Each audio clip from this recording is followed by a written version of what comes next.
My name is JJ. Today's gonna be my first video ever on YouTube. And on this channel, we're gonna cover a lot of Korean dramas, Chinese dramas, and Taiwanese dramas. The first video I have for you today is we're gonna be going over the top 5 dramas you gotta watch while you're on lockdown with this coronavirus. This is gonna be my personal list, and it's gonna be from dramas from 2019 to 2020. And for these top 5s, please let me know below which ones you agree with and which ones you haven't seen, or which ones you think I just plain got wrong. At number 5, we have Eternal Love of Dream. This Eternal Love is a second part series for the original Sanfen Sansi. This one focuses more on Bai Fengzhou and Donghua Dijun, who is played by Di Li Raba and Gao Weiguang.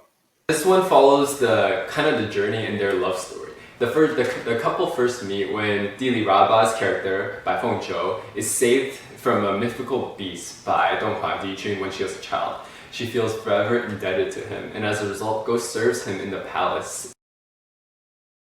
The first 10 episodes go by very slowly as they just do what palace people do. Later on, Bai Fengzhou returns back home, and they meet again at Bai Qian's wedding. Additionally, here, Donghua Dijun is now goes to the mortal world so he can do his love trial. Knowing this, Bai Fengzhou follows him, and it is here that she actually messes with his love trial and causes a huge misunderstanding with another male lead who goes by the name of Yan Qiwu. In the end, Yan Qiwu ends up killing himself or sacrificing himself for Bai Fengzhou, and at the same time, Bai Fengzhou sacrifices. This gives Donghua Dijun a huge heartbreak and it completes his trial. And after the trial, we learn that Donghua Dijun actually has a son, and he's introduced. That came out of nowhere. This comes in at number 5 just because I'm not a huge fan of wuxia, as you can probably tell in my future videos that will come out. However, I have seen Sansen Sansi, and I can just tell by reading the storyline and reading some of the reviews online that this did live up to the hype that everyone was expecting. In fact, many people actually believe it was better as if it was more along the lines of the book rather than the original movie. So they believe that this one is definitely up to the hype. So do give it a watch. Next on the list, coming in at number 4, is The Brightest Star in the Sky. Brightest Star in the Sky is probably one of my all-time favorite dramas. However, I can only squeeze it in at number 4 just because I do know it did not live up to the hype as much as everyone thought it would. However, I believe that Huang Zitao, despite having the idol actor name associated with him, he's actually one of the better actors in the industry. And on top of that, his music and his OSTs for this drama were definitely up there with one of the best OSTs, in my opinion. The female lead for this drama is Janice Wu. Janice Wu first made a name for herself playing in the drama My Amazing Boyfriend. On top of that, she also has a feature in Skate Into Love where she does a great job as well. Both Huang Zitao and Janice Wu are one of my favorite pairings of all time, and I believe this is why I made it one of my favorite dramas. However, as mentioned earlier, I can only manage to squeeze them in at number 4 just because I can already imagine the comment section roasting me for this. The story, however, is nothing unusual or nothing unique. It's actually very quite cliche. The story follows up mega super pop star Zheng Guoshu, which is actually ironically very similar to Huang Zitao today. Maybe despite some of the issues that Zheng Guoshu goes through, and his assistant Yang Zhenzhen. Their unique pairing is actually quite a surprise, as both of them end up helping each other develop for the better. Zheng Guoshu is starting to lose popularity with newcomer Yi Zirui willing to do anything for the company. However, Zheng Guoshu is insistent on not wanting to do many films and movies and just wanting to focus on his rap career. Yang Zhenzhen is also trying to persuade him into just doing what the company wants. However, she understands that this is his dream and he wants to do it his way. Yang Zhenzhen ends up proving to be a very capable manager, and oftentimes is always seen yelling at Zheng Guoshu for his immaturity and often just simply texting whatever he wants on Weibo and causing the company trouble. The pair slowly end up falling in love with each other as the drama goes on. Overall, The Brightest Star in the Sky is still one of my favorite Chinese dramas of all time. I would definitely have tried to put it at number 1 or 2 if it had ended a little differently. Spoiler for those who haven't seen it. The reason why I can't put it at number 1 or 2 is just because Deng Bo-shu spent the entire drama building up his huge rap performance that he was about to perform. However, Yang Zhen-sun coincidentally gets kidnapped. After spending the entire drama and not having performing, I can only put this at number 4 because of such a letdown. Number 3 on my list today is Forget You Remember Love. The name may sound familiar as this is the Chinese 2020 remake of Wang Zi Bian Qinghua.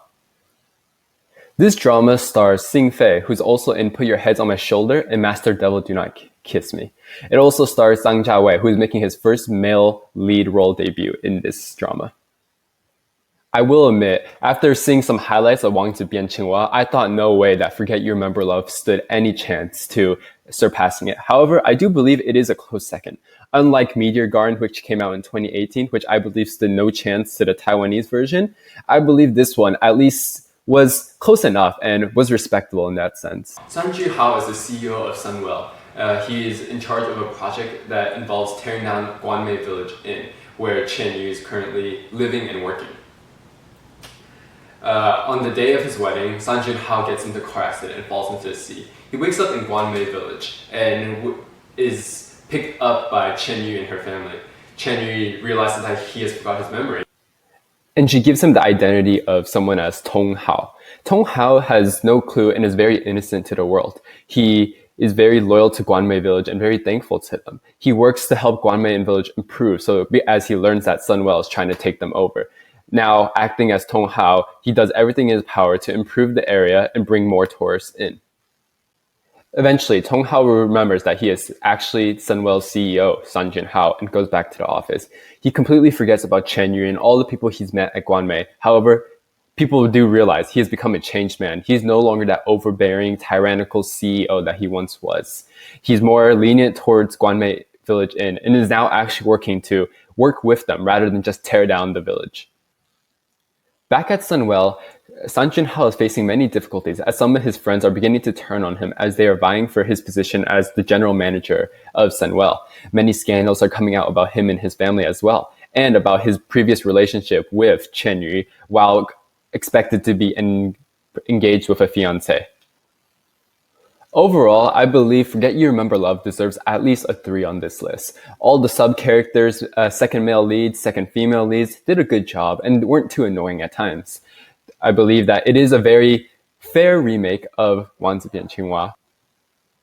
Number 2 on this list is Skate Into Love. Skate Into Love follows the childhood friendship of Tang Xue and Li Yibing. Tang Xue all along used to bully Li Yibing, and as a result, he even willingly transferred to a different middle school so that he could get away from her. And it is now a few years on, and they are both at the same university. Li Yibing is the ice god or superstar hockey player at his school, and Tang Xue is a failed speed figure skater. In this drama, Steven Zhang plays Li Yibing, and Tang Xue is played by Janice Wu. In university, Li Yibing has decided to take his revenge. He hires Tang Xue as his assistant and decides to bully her every day, making her do outlandish things, calling her late at night to send packages and deliver him food. Throughout the film, we also get some very special cameos. We get Wu Dajing, a gold medalist for China's speed skating team. And also we get Yang Lun, who acts as a senior pro to Li Yibing and also kind of as a mentor who inspires him and is someone that Li Yibing looks up to and hopes to replicate his success in China. This drama has a very cliche storyline. However, the way they show it on the screen is very different as they incorporate hockey and a lot of the winter sports that is not very popular in China in comparison to, say, basketball or soccer. However, I did find the main couple of Janice Wu and Steven Zhang not to be the best in this drama. I actually preferred a lot of the sub-characters as they did a brilliant job, and I found myself rooting for them more than the main couple most of the time. Skate Into Love, I believe, deserves a firm spot on this list at number 2. I do believe that scenes definitely could have been better. For example, the always ever elusive fight scene that the main couple goes through should have been done much better, as it wasn't really a fight, and in fact, at one point, it was just very petty, and most of the viewers just wanted it to move on and get it over with. I believe that this is what sets it apart from the number 1 drama that is going to be on my list later then. Coming in at number 1 on this list is Itaewon Class. Up to now, every drama that has been mentioned on this list has been a C-drama. However, I do want to change it a little as this K-drama was just simply too good to refuse. Typically, I only watch Chinese dramas. However, this one I just managed to catch in time, and I found myself being wowed at every other episode. Our male lead for Itaewon Class is Park Seo-joon. Park Seo-joon plays Park Se-ro-yi, who loses a father at a young age as a result of his actions. However, his father was very insistent that Park Se-ro-yi did nothing wrong as he stood by his morals at any chance. Park Se-ro-yi has, as a result, has made it his mission to take down those people who has caused the death of his father. Our female lead for Itaewon Class is played by Kim Da-mi. Kim Da-mi plays Jo Yi-so, who is a sociopath and determined to do anything no matter what it takes. She sets her target on Park Se-ro-yi long ago and has made it her mission to help Park Se-ro-yi take down Jenga because she wants to win Park Se-ro-yi's heart. Despite the many setbacks and Park Se-ro-yi actually loving another woman, she has still made it her mission to succeed. Another important actor in Itaewon Class is Chris Lion. Chris Lion plays a black male in Korean society. However, he plays a main role, which is something very unique for a mainstream K-drama. He does the role brilliantly and highlights a lot of issues that most of mainstream K-dramas are afraid to show. Park Se-ro-yi, at this point, he vows revenge on the Jenga family. He tells them that no matter what, he will take them down.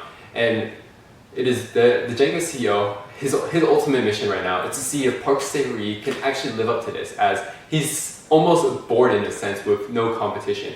He tells Park Se-ro-yi, I will make you get on your knees, which in Asian culture is kind of surrendering yourself to someone. The story shows that Park Se-ro-yi, who's now gone to jail for beating up one of his students, out of jail, can he start his own pub?